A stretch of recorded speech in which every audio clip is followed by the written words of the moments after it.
Welcome to Live.Work.Thrive. I'm Micaela Birmingham, Scary Mommy executive producer, and I will be the moderator for tonight's panel. So, Living from Work is not just a catchy title for this event. It reflects how many women are feeling in the current climate. Never before in history have our work, school, home, and even religious lives been forced under the same roof. What is consistent throughout history is that when times are tough, women shoulder more of the burden. Tonight, we will hear from working moms who will share candid examples of how they are nailing it, failing it, and how our work culture needs to change. If you are a manager, male or female, you're going to want to stick around to hear about the strategies. Some of them are so simple and cost nothing, yet can have a huge impact on working parents. Let's meet our panelists. So tonight we have with us Amy Nelson, founder and CEO of the Riveter, a national membership network of community content resources and co-working spaces built by women for everyone. Hi, Amy. Thank you for being with us. Thanks so much for having me. I'm so excited to be here. And we have Sehreen Noor Ali, co-founder and co-CEO of Sleuth, a childhood health information portal. Hi, Sehreen. Nice for you to be here tonight. Thank you for having me. And later, we will be hearing from Nikki Kaufman, co-founder and chief people officer of Camp, a family experience company, and Nithya Das, general counsel at Olo. So before we get started, I have a few quick reminders for the audience. You can submit questions and interact in the chat. We may even feature your question later on in the show. So if you're wondering about something, feel free to put your question into the comments. Mobile users can email your questions as well to liveworkthrive@scarymommy.com. And don't forget to sign up early for our upcoming virtual events to receive a free gift. Tonight, we will be giving away 100 activity boxes from Camp. These are a $50 value and perfect if you need a refresh on things to do at home with the kids. 100 of you watching tonight will be randomly selected to win, so keep an eye out for an email to claim your gift. Okay, so let's get into living from work. I want to dive in with a pretty jarring statistic from the recent study done by the Riveter and Vice. Let's take a look at this statistic, which is that 33% of parents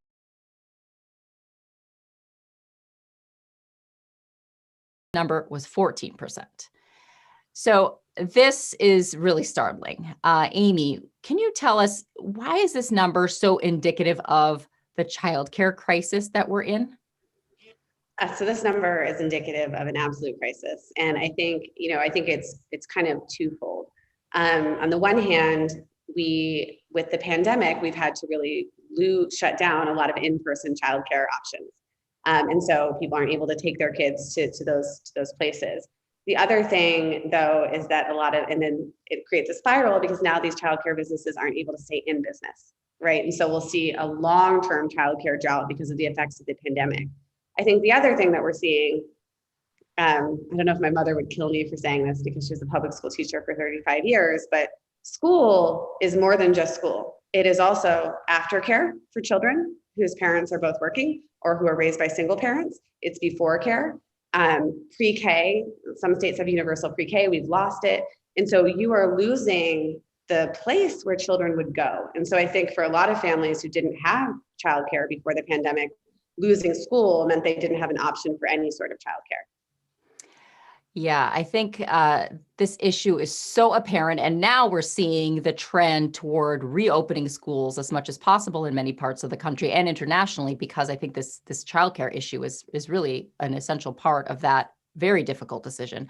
Sehreen, are you hearing or seeing anecdotally, in your field, how this is impacting the female workforce? Oh, it's huge. I mean, if you think about children who also receive services at school, they're not getting them. Personally, I have a young child. She's kind of in preschool, and we do services over teletherapy, and it is a you-know-what show. It's hard. They're not getting what they need, and a lot of parents are turning into not just educators, they're turning into therapists. And of course, people like therapists and educators, they train to be experts in their field. I'm not trained in either domain.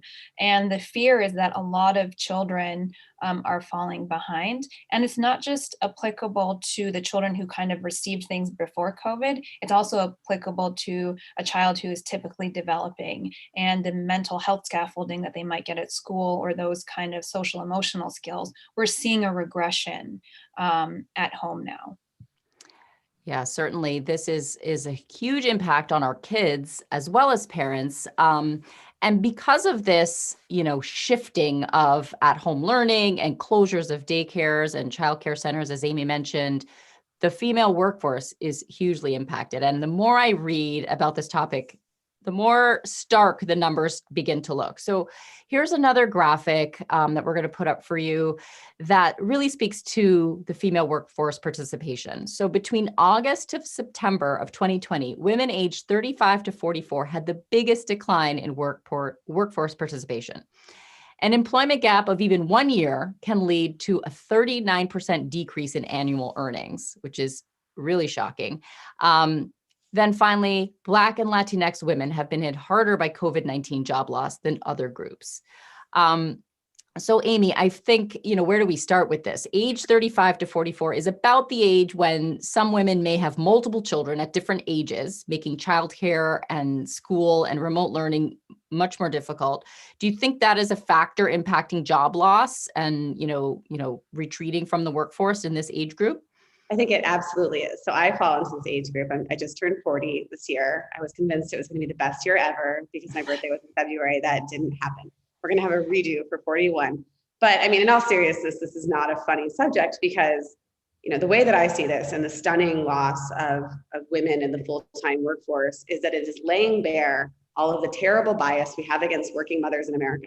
And it is real, right? And so you have the interplay of these two things happening, I think. If you have a two-parent home where both people work, because of the gender gap in pay, the man typically makes more than the woman. So if you have to make a decision because somebody needs to watch your children, you'll choose the person who makes more money.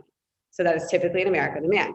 On the other hand, at the companies themselves, there's a real maternal bias, is what I call it. Because if you look at the statistics, men are more likely to be promoted than women, and women without kids are more likely to be promoted than women with kids. So when a company is thinking about who to lay off first, they go to the people they're least likely to promote.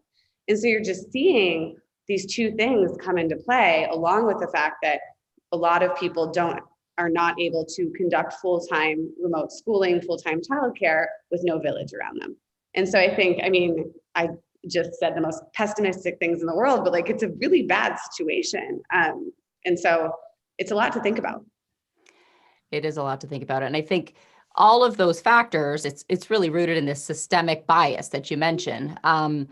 Now, Sehreen, as a CEO yourself, how did this shift in lifestyle impact your stress level and your ability to both parent and do your job and help with the online learning? Is it getting harder or is it getting easier? Totally fine. Everything's totally under control. Not even close. There's a lot of stakeholders in my life. Primarily, it's my children. And then I'm running a business that is a VC backable business. And so there's a lot of shifting, and Amy knows exactly what I'm talking about. There's a lot of shifting and trying to make sure this person's okay, make sure this person perceives you in a certain way, and you have all the balls in the air. And in the summer, I totally crashed. I couldn't get out of bed, to the point that I wasn't feeling well. I was really fatigued. And I couldn't move. I went to multiple doctors, and I was told that I would have to get surgery, ovarian surgery. And then it turns out that I was just stressed. The third doctor was like, I don't know what's happening, whatever. And he's like, and I was like, oh, this is insane. Where do I get to drop the ball? And there's been a lot of dropping of balls, and it's really stressful. And I don't think, I think that many people have a lot of different tips and tricks at work. And certainly that's what's keeping my life up and running. But I think, to Amy's point, structurally, we are a house of cards. So any tip and trick that you have is basically like putting Scotch tape on a deck of cards. And what we really need to do is like build the house with bricks, you Yes. know? And so, I mean, long story short, long answer short, yes, my life has been drastically affected. And it's kind of crazy, but I am wearing makeup for like the 5th time in a long time. So I mean, so, there are perks. Like I don't have to dress up that often. This is true. This is true. No, I think what you said really does beg repeating, because you're not only dealing with the stress of, like you mentioned, performing for, your colleagues, your board members, keeping everything afloat, especially with a startup company, right? Then you've got your kids and your obligations as a parent, but then you've got this other layer of stress of, we need to be safe. We need to social distance. Who were you in contact with? Is so-and-so okay? What was that sneeze? Like, it's just like stress at all levels. And I feel like as mothers, sometimes we internalize all of it and feel like, it's all our job to fix, which is clearly impossible. Amy, do you feel like that sometimes? I do feel like that. There's so much to respond to here, Sehreen, but when you talk about dropping balls, I was thinking about how some famous author somewhere wrote, like, just try to don't drop the glass balls, right? And I was just thinking as you were speaking, like the glass has shattered around me. But I think but to the other point, in talking about how you have all these different stakeholders, which I'm going to use that line a lot and call my children stakeholders in my life because, well, it's true. They are it's true. But it was really interesting. And you're talking about how we have to context switch between all of these different stakeholders all the time, and that's something I think that is different in the work from home world, because in the old world, I would go to the Riveter, I would go to work, and I would not be parenting. And then I would come home and I would parent. And yes, work bled into home, but like there was much more of a division. And now there's just the blurred lines everywhere. And I am constantly context shifting. And my children appear on most Zooms that I'm on, whether I'm on with an investor who has put millions of dollars into my company or media or, whatever, they're just always there and I can't really help it. And it's funny also that I think this piece of work from home has affected mothers differently than fathers, because women are so much better at multitasking. And so we just end up doing it all the time. My husband just this morning, who I love, he's amazing, but he needed to do a deep thinking project. And we have maybe 25% of the childcare we had pre-pandemic, and we have 4 little kids under 6. And he was like, I can't just like do it for 20 minutes and then be taken away for 5 minutes and go back to it for 20 minutes. I was like, oh, really? That's nice. You go away and I'll just continue to do that every hour of the day, where I have to just switch on and off all the time. Interruptions. Oh my goodness. Interruptions. No, agreed. Like, finishing a train of thought is a thing of the past, I think, in the current climate. But I think what you said was so interesting, because yes, I've read the book about some balls are made of glass and some balls are plastic and they can bounce, and just make sure you don't drop the glass balls and lean in and, bring a chair to the table, and you name the phrase and the catchy, book.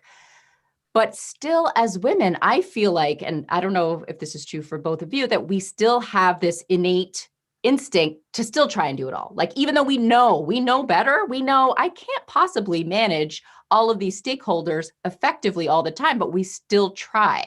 Do you feel like that's the case sometimes, Sehreen? Yeah, I have a new phrase that I'm trying out. It's hopefully going to become my life philosophy, but I'm testing it. But it's basically to underachieve in the areas that don't need overachievement. So, for example, I need to overachieve on certain aspects of my business, but I can underachieve when it comes to cooking and buying my kids clothes. Like, my kids are never going to be fashionistas. Like, I don't care if I live in New York City. I don't care that everyone knows until they're 20, whatever, that, it's just not happening.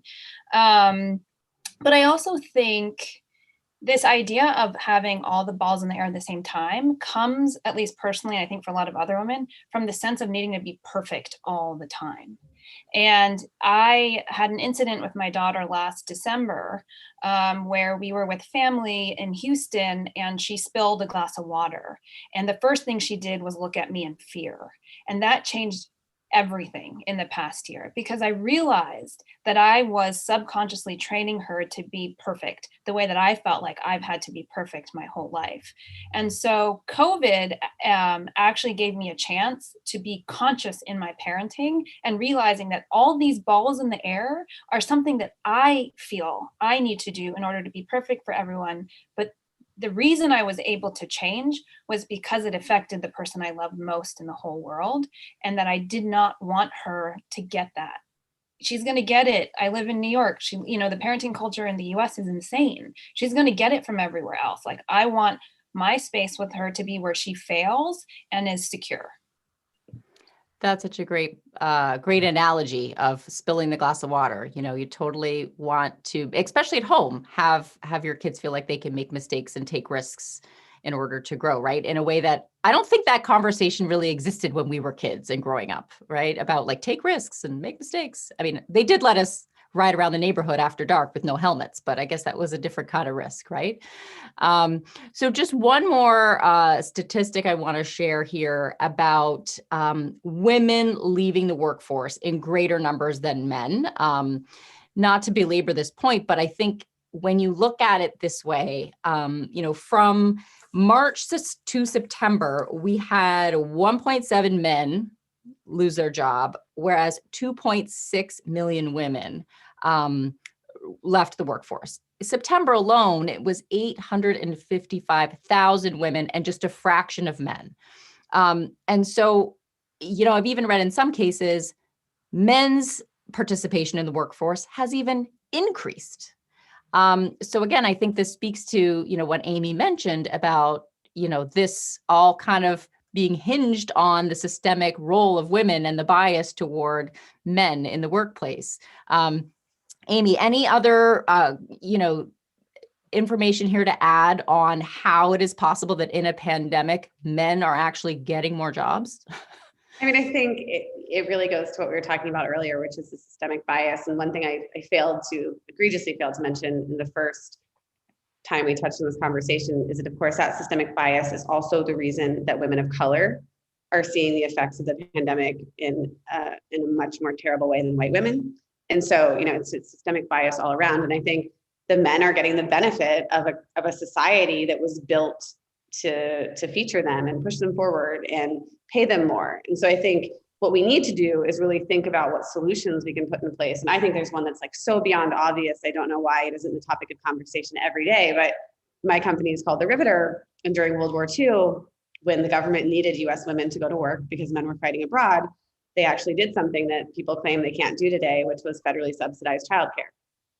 Now, it is possible that we can do that. And if we value children as a public good, which we should, right? Like we should acknowledge that they should be taken care of. It allows more people to work, which would better our economy for everybody. It seems like an absolute win-win. And I think now more than ever, it's a time for a great public infrastructure. And I think childcare should be a part of that.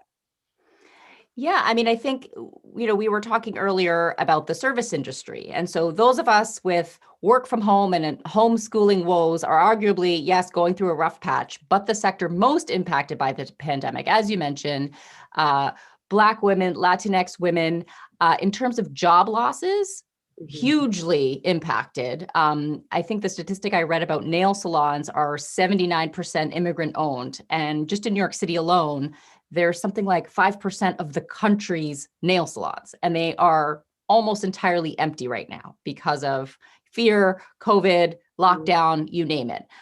So could this crisis, could this be a time for the government to seize the moment and say, listen, we got to rethink childcare support for women from the federal level? Do you think that maybe Kamala might address this? Sehreen, what do you think? I mean, I hope so. I mean, I think that there's a moment in the time that we're living in where the new administration, I think, is seeing people and they're seeing the bias. And so that gives me hope that this maternal bias that we're talking about is recognized more. So I have hope, but, we also have a long history of stuff not happening. But I do think,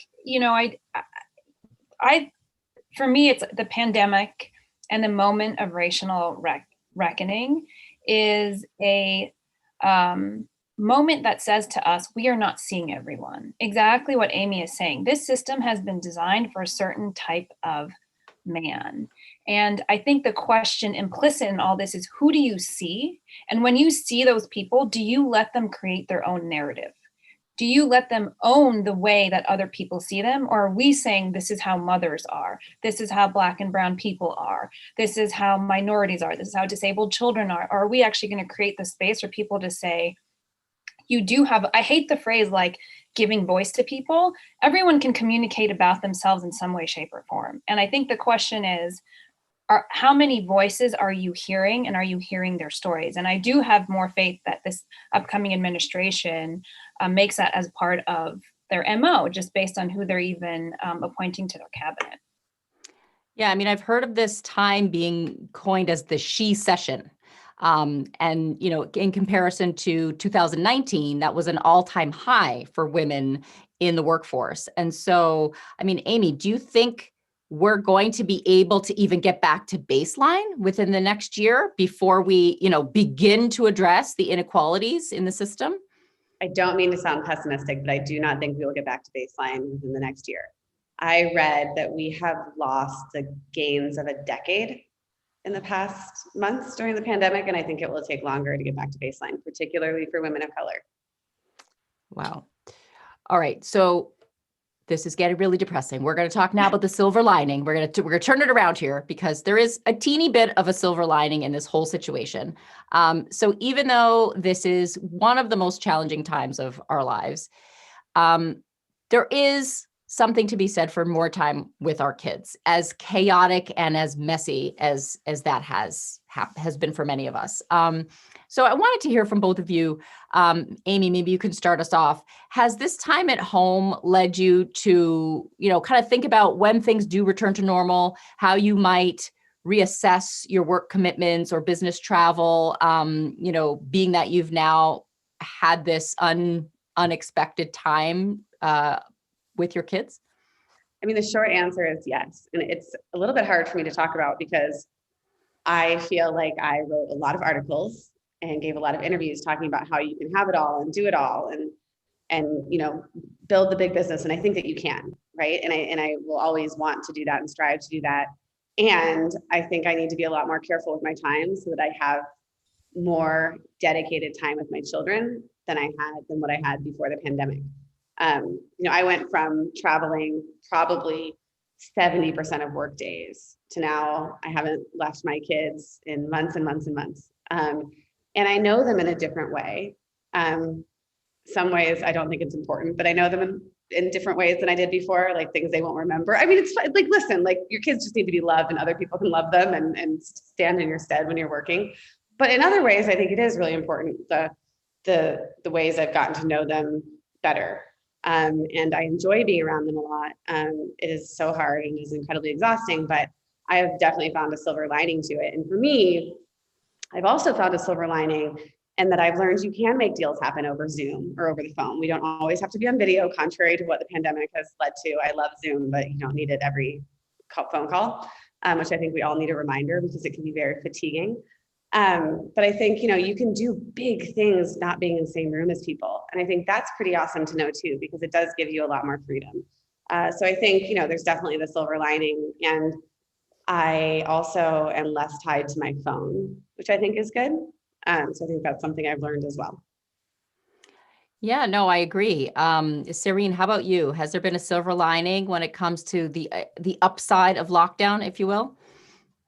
Yeah, I think a major upside just across the nation is that we're talking about mental health and we're talking about maternal mental health. And it's opening up a conversation about children's mental health, which is not something that I think has been normalized at all. And, you know, I'm very thankful that both my children are healthy and well, and still we've made an investment in their mental health. I work with a child psychologist, kind of recognizing that this is a hard time. this is a really hard time. And I saw some behavior that I feel like I needed to be coached on. And I do get to talk to this amazing expert, and she coaches me through situations that I can't see for myself, in part because I am so busy. I can't see it the way that an expert can look at it, because I'm sorry, I have to order groceries, or I'm sorry, I have to talk to an investor.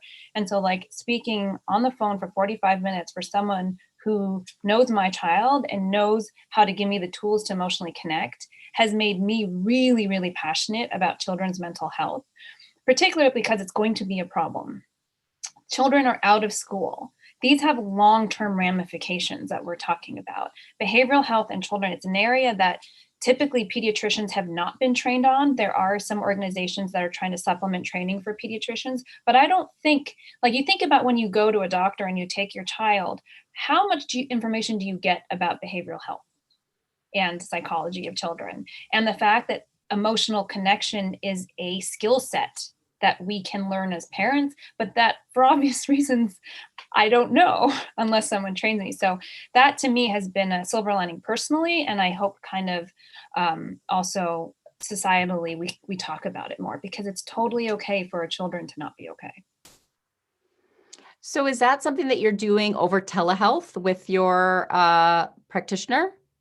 Yeah. So the backstory is my younger daughter gets a lot of services for some speech delays that she has. And I wanted to make sure that my older daughter was well supported, because a lot of my extra time will go to setting up therapies. And I was like, I never want her to think that there's any less attention on her or whatever.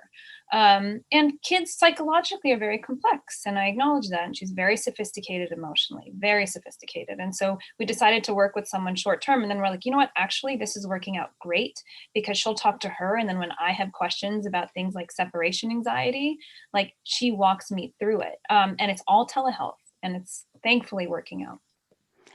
That's wonderful. I think, for everyone out there who has access to these services or could request access to these services, now's the time, right? And I think to Amy's point about, proving that we can actually do a lot of meaningful things over Zoom, because sometimes that's a barrier for people to travel to an appointment or to take time off work to get there and to get the services that they need. Now this is all being done right in the palm of your hand, which is a great thing that we need to embrace and really make sure that keeps going in the future.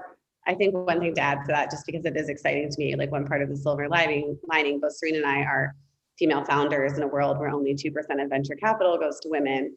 Many women are also mothers and are also primary caretakers. And so the act of even starting a company that you would like to raise venture capital from demands a lot of travel in a typical world. I remember when I was raising my early rounds, I was on the road constantly, and I could do that because my mother moved to Seattle to help me and my husband, and we had a babysitter. That is a lot of structure around you to make that happen, because the travel isn't on your schedule. You're going when investors can meet you. And so I'm really excited about the fact that we are now opening up fundraising via Zoom. And I think that could change the world, hopefully, for a lot of female founders. 100%. Yeah. So let's talk a little bit about homeschooling. We touched on this a little bit, but homeschooling and working full time, especially in, the field that both of you are in direct conflict, essentially. They both happen at the same time. They both require devices, Wi-Fi, and a significant amount of our attention. Somehow we're able to make it work, but not always. I mean, and some women are actually made to work as though they don't have kids and parent as though they don't have jobs. How did homeschooling go for you, Sehreen? So we are in a situation where both our kids mostly go to school in person, but the days where that doesn't happen, I kind of know that 3:00 is just all bets are off. But the one thing I do is I don't get involved. So they can come to me if they have a technical issue, but other than that, I'm hands off. Like, I don't message the teacher. I don't deal with homework. Like, I give the autonomy to my daughter, and she's pretty self-driven. And I'm like, if she's not, that's cool too. And so that I had to do it. It was just, I could not do it. Like the first month of COVID, I was not okay. Or the first several months until June, I was like, I can't do this. So I gave up. It's a lot. Well, understanding that you need to give up is the first step, right? Because that's the first step to the intervention. And Amy, how about you with 4? Tell us how your girls are tackling school. So this is probably the world's worst mother, but we lived in Washington where kindergarten is not mandatory, and my oldest daughter was meant to start kindergarten. And the school she went to was going to be all remote. And I knew that I could not do Zoom kindergarten, nor could she, to be really honest. I mean, she's just turned 6. She can't sit in front of a computer for that long. And so we decided to actually homeschool her and not put her in formal education. And that has been hard, but it's been way more flexible. And fortunately, my husband and I both work from home, so we can do it.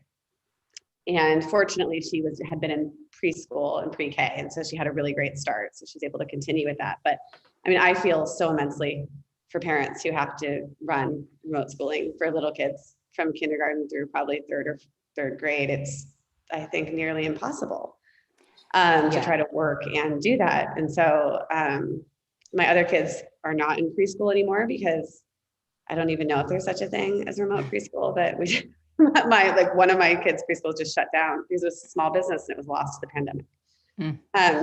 So, it's not great, I think, is the answer of how it's going on my end. It's tough. Yeah. I mean, I think the youngest ones are really, that's to your point about mental health, Sehreen, I think, it's really inhumane to see these little kids sitting and staring at the screen all day. My girls are a little older, and I think they're handling it okay, being on the remote.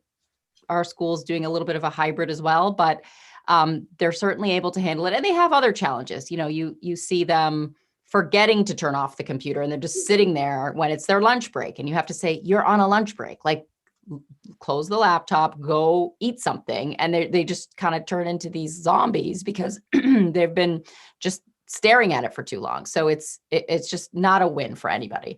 So let's hear now from Nikki Kaufman, who is co-founder and chief people officer of Camp. Nikki's going to share how she's managing at-home learning and will describe how she's nailing it and also how she's failing it. Here's Nikki. My name is Nikki Kaufman, and I'm the co-founder and chief people officer here at Camp. And I'm also a mom of 2. I have a 20-month-old Marty and Rocco, who's going to turn 4 next month. I think overall, I mentioned this before, but we have to look at this at-home learning that we're all now doing as the mom educator. There is a gift to that. And I will say it's sometimes incredibly enjoyable to do it with my son.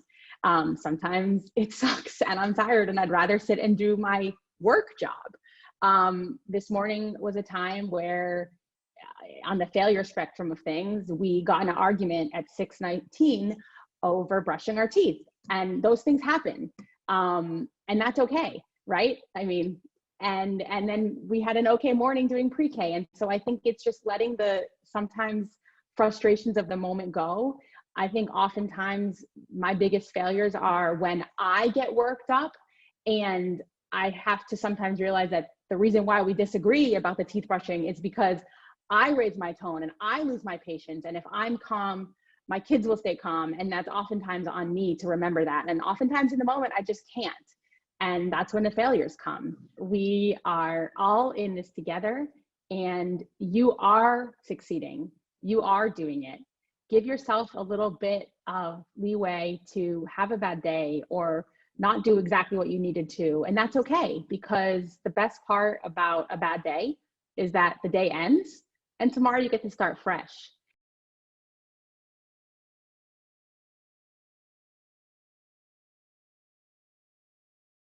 Nikki mentions a key point, I think, and that is staying calm when you get flustered. I have this habit when I'm, maybe eating dinner with the kids or I'm, interacting with them. And then I notice my email from work and it's like something that needs my attention immediately, or I think it needs my attention immediately. I'll instantly get stressed out and be like, stop whatever you're asking me for. I need to do this right now. And I know that it's just my, inability to kind of manage the situation and say, okay, that email can wait half an hour, finish making the lunch, and, everyone can get what they need. But it's kind of like this, kind of uncontrollable urge to give, instant gratification like you would in the old days where you sat at a desk and had calm responses to emails. So Sehreen, do you have any tips for how to stay calm during those moments when work and home life collide? And, sometimes it does get ugly, but it sounds like you might have, gotten some strategies from the expert that you're working with. Yeah.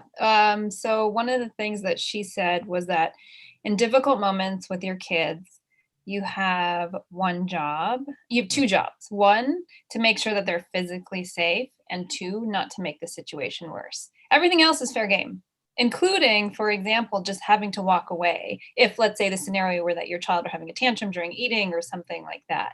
And in terms of the blending of work emails and life, what I did a couple weeks ago was write down my schedule and realize where my pockets of time were, because I realized that the 8-hour day is not happening for me, but I also know that I'm super efficient. So if I'm working for 5 hours, I'm getting 8 hours of work done in a typical day.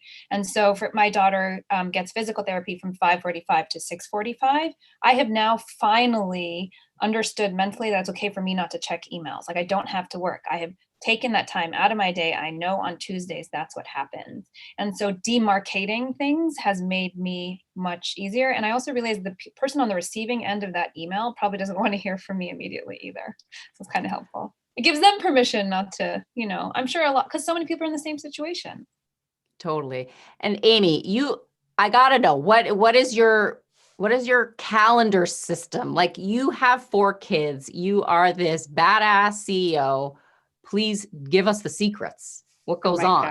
I feel like whatever secrets I had are gone. But I live and die by a calendar. I think that is kind of my main secret. And my husband and I share a calendar. When we had full-time childcare, we used to share it with our full-time childcare provider as well. But the main thing is that we sit down on a Sunday night and try to look at the week.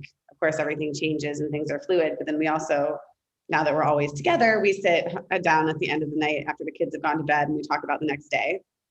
And what we do try to do now is chunk blocks of time so that we can get that kind of 2 or 3 hours, and then we switch childcare, and so we're each able to do it. I mean, I just actually got a ping on my phone while we were sitting here with my husband saying, "Oh, I'm going to bring the girls. He's outside with the girls. I'm going to bring them back at 2:45 where we are." And I was like, "Nope, you're going to bring them back at 3:05." Like, you're going to wait, but it's just a lot of over communicating. And then trying to chunk out time. I'm a morning person, and I used to get up really early and do work, or go to the office early and do work. My kids now get up really early. That's all thrown. And like, I've had to just adjust and become a night working person. My kids are little, they go to bed early. So like, I work after 7 p.m. every night because it's my quiet time. And that is my brain. It was a shift for my brain. I am a complete morning person, but like in terms, we were speaking a lot earlier about trying to be perfect and having to let go of that. And that resonated with me so much, Sehreen, because I have just dropped my desire for perfection in every way. And it allows me to work at night knowing that I'm not quite as sharp, but I'm going to get done what I'm going to get done. I mean, I laughed when we were talking about it because I recently sent to my board a deck for like a revised business plan. And like, I didn't even put it in my company's branding because I don't really know how to, and I didn't work with a designer. And I was like, this is just what you're getting. Like, our brand, our brand colors, just imagine it. Yeah. Like, imagine it and look at what I'm giving you. Right. You didn't invest in me because I was a graphic designer. You invested in me. Exactly. That's amazing. Exactly. Well, you have a few years to wait, but I will say, as a mom of tweens, they start to sleep in eventually. It will happen to the point where I have to like physically wake them up every day, and their remote school doesn't start until 9. So you will get some sleep. The problem is on the other end, they go to bed late, and you have no more Netflix time because I fall asleep before they do. It's terrible. So it's the reverse. You're trying to burst my bubble. I live for that post-bedtime chunk. I know. I used to be so nice. They would go to bed, you put on inappropriate shows, and it was just fun. Right now, no way. I'm muting, like Queen's Gambit girl is popping pills. And I'm like, this is not for you. Go back to bed, So let's talk a little bit about workplace culture. Amy, you just mentioned, you were like, enough with the fancy graphics. Here's the content you need to read, and like stripping down to basics. We're in this economic downturn. Many companies are scaling back, being hyper cautious about expenses, et cetera. So this may seem to be in direct conflict with the needs of working parents to get more support, to get empathy and, tangible benefits to help us through this time that's unprecedented. So, Amy, in your opinion, how can a company strike a balance between, being frugal and cautious in these times, but also supporting working women and working families? Well, I think, questions like this are always about resources and how you allocate your resources. I think a very simple fix that a lot of companies could think about if their workforce is all working remotely is that their workforce is no longer able to access a lot of the benefits that were tied to the office. So transportation subsidies, food and snacks in the office, things like that, those are part of your employees' compensation. Redirect those to benefits that parents can use or your other employees. For example, like pay for care.com or urban sitter memberships, or things that could help working parents. I think other things are free.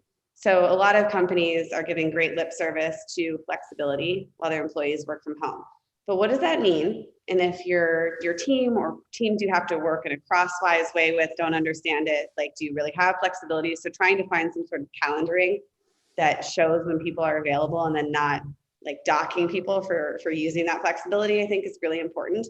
I'm a big believer that we should start drafting work from home codes of conduct for companies, like how companies can help their employees deal with this brand new environment. It is a brand new environment for a lot of companies, and we've just kind of like plundered into it without putting any boundaries around it that help people. I also think spend less on things you don't need to spend money on, so you can spend more on the things that can help you retain workers, which helps your bottom line. Maybe love graphic designers, no hit to any graphic designer in the world. We need lots of graphic design everywhere, but like if you don't need it in a certain situation, like maybe all of your company's decks for meetings don't need to be graphic designed, right? Like try to think about the different ways to allocate resources. Or maybe you don't need the cold brew on tap in the office. Right, yeah, because no one's drinking. The graphic designer, get rid of the cold brew. I mean, I think that's a fair compromise. Sehreen, in your field, how are you seeing some of these kind of tangible changes that employers are offering parents? I mean, I think a lot of people talk about flexibility. It's still a little slow. And what I'm waiting for is understanding that caregiving as a broad category affects a lot of people. And it feels like if you can show that caretaking of any type affects people, that maybe there'll be a little bit more shift in the workplace culture. We're a small team, we're a startup. So I don't work in a hugely corporate environment. But when I did, I did face a lot of maternal bias. I did face bias that I had to go and take care of my child and go to these medical appointments. And I will tell you that there are millions others like me. You just don't know they exist. And so those policies that workplaces are constructing will affect men and women alike in a positive way. Also because it'll give permission for people to say, hi, I'm here, I'm visible. And I think one of the goals is to get to a place where we don't have to be, as mothers, we don't have to say, oh my God, I'm so super productive, like you shouldn't fire me. Like, we shouldn't be in a defensive stance. We can more be in an offensive stance, so that each as an individual, we own our story. So that like, I'm Sehreen, this is what I'm good at. You hired me because I'm good at it. And also with understanding that I'm good at it because of all this other stuff in my life. And so I don't know if we're moving towards that. I'm hoping we are. I mean, all I can talk about is the startup world, which I think is trying to open itself up to people like us, but let's see. I think that's a perfect segue into our next guest, Nithya Das. She is going to talk about how, as a C-level executive, she's helping kind of pave the way with these cultural shifts. Nithya is Chief Legal Officer and Corporate Secretary at Olo. She's a passionate advocate for women in leadership and helped create the Founders Workbench, a free legal resource for entrepreneurs. Let's hear from Nithya. Hi, I'm Nithya Bas, Chief Legal Officer at Olo, and I'm also mom to two girls, one who's 9 months old and one who's 11, as well as a 4-year-old Labradoodle.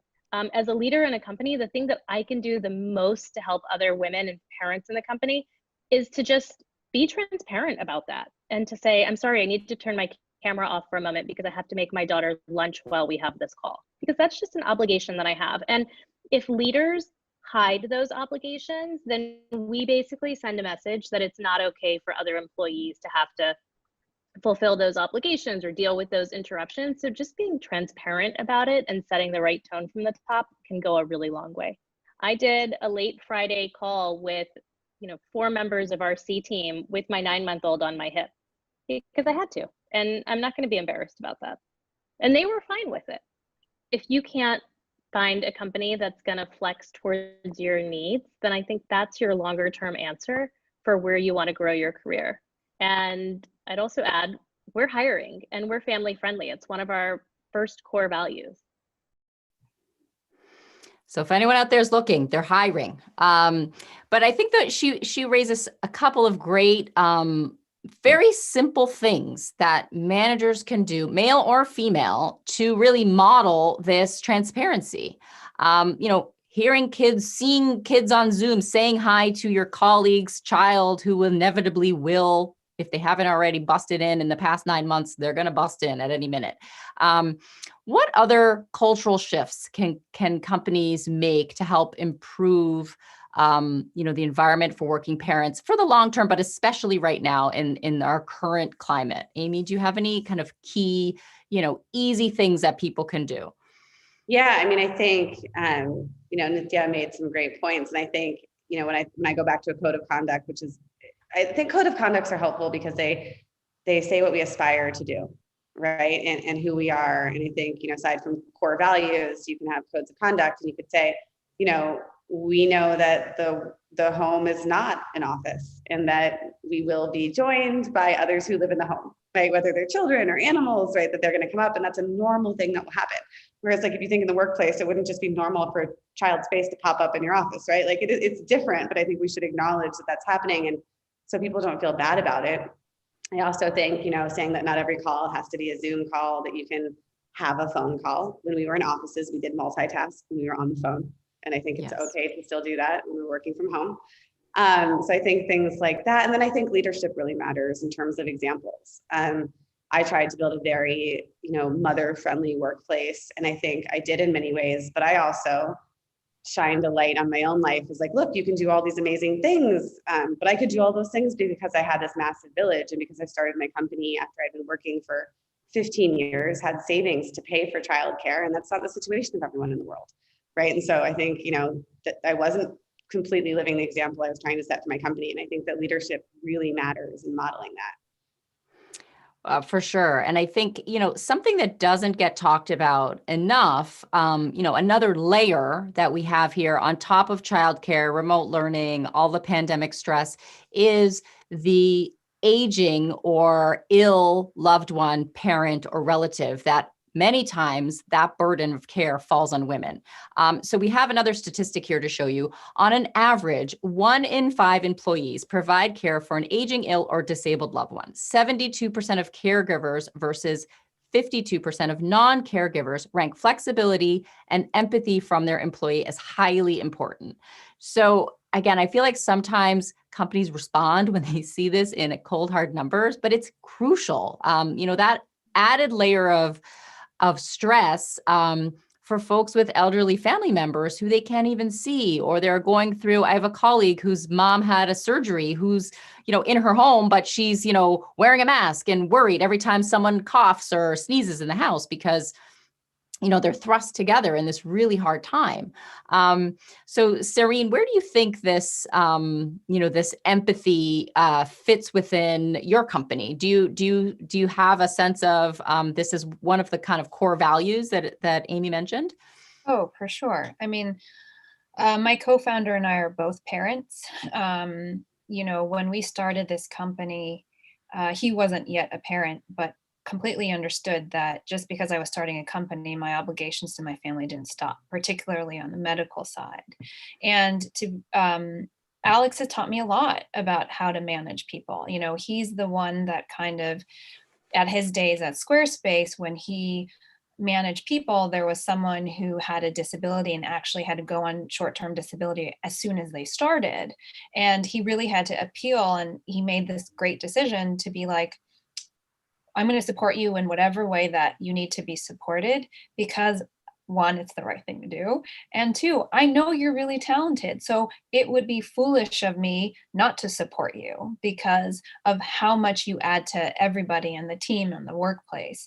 And so that story has kind of always inspired me, and also let me be the mother that I need to be during the work hours, because I don't worry about what Alex thinks of me. And I think he knows that I'm probably better for it. You know, a lot of the experiences of sleuth come from my personal experience. And I know what the corporate side is like. And I just want to touch on something that you asked, Amy. Like, I wish, I think one thing that workplaces could do is offer these benefits to everyone. You know, if you are taking care of an elderly family member, there are new technology tools that you may not be aware of. So if I think about hypothetically my mom in the workplace caring for an elderly person in her life, she wouldn't know this technology exists. That business is a hub for a lot of people who otherwise wouldn't know. And so I think about caretakers need to be resourceful. Like, the corporations can help them be even more resource rich just by telling them that these exist or giving them a credit to something. Like, I saw in a Facebook group, I love this so much. I think one of the insurance companies and corporations were giving Peloton discounts as part of their health insurance. And I'm like, that's great, because what you're saying is your health matters. The signals matter. And so I think that there are these, probably low cost ways that workplaces can do that. Totally. And a lot of people, simple thing, I found out the hard way, but care.com folks can do senior care. I had a care.com nurse, a registered nurse who I found who was retired, I was able to connect with on care.com. And so many people I tell that to, they say, really? I thought it was only for, children. But there's, like you said, basic information flow to employees is a great way to support them. So it's now time for our Mucinex moment. Tonight's live stream is brought to you by Mucinex Children's Free From. Just as Mucinex Children's is free from unwanted additives, let's hear now from a real mom, free from judgment, free from pressures of perfection. We're going to hear from a real working mom about how she is handling the current way we live. So here's a comment. We're going to put it up. It's a little long, but I'll read it to you. Now, this is from a mom who put up a post asking for help. And I feel like for those of us who are in these supportive environments with managers and companies that really embrace family-friendly policies, it's not the case for everyone. So this is from someone who's experiencing the opposite. Help. I have a new manager and she gave me feedback yesterday that it's unprofessional to have my daughter make noise or appear on my Zoom calls. My husband works outside of the home and we do not have the financial means to hire someone to help out. My boss has asked me to propose solutions and I'm at a loss. I've tried headphones, bribery, I'm going overboard with screen time. I turn my video off when I can. And the feedback was only about the noise, not about my performance. My anxiety is already at an all-time high, and I don't see much getting better until school is open. Any ideas? So I will say shockingly that despite us being in month 9 or 10 or whatever we're in of this pandemic, I have seen more than one post with this exact same dilemma that women are still being, forced to pretend that their kids don't exist. So I'd love to hear from each of you what advice you would give to this person. Amy, what would you say to her? Oh my gosh. I would say just to be really open about what's happening, as open as you can, because I think that we need to talk about it, say we have to deal with all of these different things happening and try that. Sehreen, how about you? Yeah, Any tips?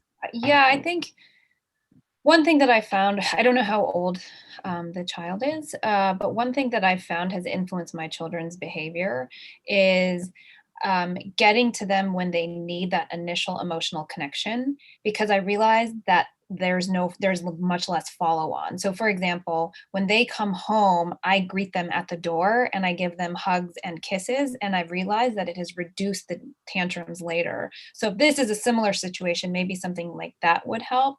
I know for my kids, sometimes they just kind of invade because they want a certain type of attention from me. It's like a very focused, like you're the only one in my zone, you're my everything kind of thing. And then they have it and they're like, okay, bye. No, that's a great point. I know my kids have a lunch break in the middle of the day when they're doing remote learning, and it's at 11:15 or something, which is not the typical time that I would want to eat lunch, but I've blocked out my calendar now because I know they're going to be like, I need a quesadilla. Where's the cheese or something when I'm trying to be on Zoom, and it's just never going to work ever, ever, ever. Like today we were doing rehearsal for this. And I had to email my co-producer and say, we have to do this after 12 because it's never going to happen if there's a quesadilla war going on. Because sometimes they're not asking about the quesadilla. This is also what I realized. Like, it sounds like they're asking for cheese, but what they're really asking for is like an emotional hug. It's love. They're asking for love. No. Right. Totally. Exactly. Yes. And carbs. It's so funny. It's so funny. Both of you have these like tactical solutions on like, just tell people this is what's going to be happening, because I've just given up. We just talk about it and say this is what's happening because I have no solution. Both, right? Like, I think you're right. No, but I think it's both. Like I'm very blunt. I'm like, there will be chaos. We can't do this call now. We need to feed them. And then I sat down at the table. I had some tea. I talked to them while they ate their cheesy pita with no protein and no vegetable. And you know, to your point, I gave them that little burst. It was only like 20 minutes of one-on-one attention, but then they left me alone after. And then I went and did my thing and it was fine. I think that does work in a kind of tangible way. So quickly, before we wrap up, we're going to just get to a couple questions from our live audience. The first one is, I struggle with the tension of helping my kids and also appeasing my boss. Should I tell my boss that my kid comes first, or will that make my situation worse? I think we've touched on this a little bit, but you know, how do you address that in a conversation with your boss? Amy, what would you say? I would address it in a way that says, I care about both, and I can do both, and I can't do them both at the same time. And at certain times of the day, my child has to win, and I'll get what I need to do done. It just might not be in that typical 9 to 5 that we talked about. You know, like I think I would try to, I understand kids do come first and they should, but I think, you know, if you're an employee, you also have to tell your boss to get the job done. And so I think a way to say it is like, I be honest, I've got both of these sometimes competing priorities, and different ones are going to win at different times of the day, but I will get my job done, right? Like that's the thing, right? And I'll admit, like, I was afraid as a CEO of all remote work. Will people get the job done? And I think I came from a law firm world where we had to be at our desk. It's very old school. And so I had to retrain my brain. And sometimes when things weren't working, I'd be like, oh, it's because everyone's working from home. That has nothing to do with it. When things aren't working, it could be because of my leadership, because it's a bad product, because, you know, it's like, it's not because people are working from home. And so I think if we tell our bosses, like, we have to retrain our bosses, like, this will work. It's just not going to work like it's 1950 and you're Don Draper. It's going to look. I love that. Okay. So last question for you, Sehreen. My child already had severe separation anxiety prior to COVID. And now that I'm watching her full-time and working full-time, I fear it's going to be even harder to reintroduce her back to daycare once I feel comfortable letting her go back. Any advice? Yes, I'm dealing with this right now. Separation anxiety, that is. So a couple of helpful things that I've learned, which is there is a difference between kind of behavioral separation anxiety and something that's underlying it. So if your child can separate for you from a short period of time, that's kind of easier to deal with. So you just got to figure out which one is which. But most programs, and if your program doesn't have this, they have a phased-in approach. So if they don't have a phased-in approach, ask them for a phased-in approach. So what happens is they'll go in for 45 minutes for like 2 weeks, and then they'll go full time. And the tips that I got last week was practice separating at home. So say that you're going to the bathroom, and this sounds kind of weird, but actually say what you're going to do in the bathroom. I'm going to do this. I'm going to wash my hands. I'm going to whatever. And have your child on the other side of the door so that they don't have to feel like you're gone because you've created a story for them and they know that you're there. And so practice these moments at home. And what the other thing you can do is say, I'm going to give you a kiss before I go. and that I'll give you a kiss when I come back. And the last thing was, on separate sides of a room, just knock. So you have your child knock on the door, and then you'll knock. And it creates this connection where the idea is, my mom is there even though I can't see her. My mom is always there, so that the separation doesn't have to be impacted by the fact that you're not next to your child. Oh, I haven't great. tried this. This all sounds really nice, but ask me in like a month. Well, they sound like good tips. So I think worth a try anyway in this point. Yeah. So we're almost out of time, but I wanted to let you know that our next live event will be on December 15th, and it will be about finding happiness when everything seems terrible. Dr. Kelly Harding, author of the incredible book, The Rabbit Effect, will be joining us. She's also a mom of 3. She'll be talking about the science of happiness. It's a fantastic book. If anyone out there has heard of it, pick it up, because we could all use some happiness right now. You can register at scarymommy.com/live.work.thrive. So thank you to our incredible panelists, Amy Nelson from the Riveter and Sehreen Noor Ali from Sleuth. Thank you both so much for joining us, especially right now in this time when all of us are kind of working at capacity and beyond. I also want to thank Nithya Das from Olo. Remember, they're hiring if anyone out there is looking for a family-friendly company. Nikki Kaufman from Camp. Look out for an email for how to claim your free activity box that will be sent to 100 lucky viewers from tonight's show. So have a great night, Scary Mommies. We may be living from work, but we are in this together. Managers out there watching, we are counting on you to model behavior and transparency when it comes to family and work happening under one roof. These cultural shifts can only happen if we were all part of the movement. And we will get there because we are moms and we know how to live, work, and thrive. Good night.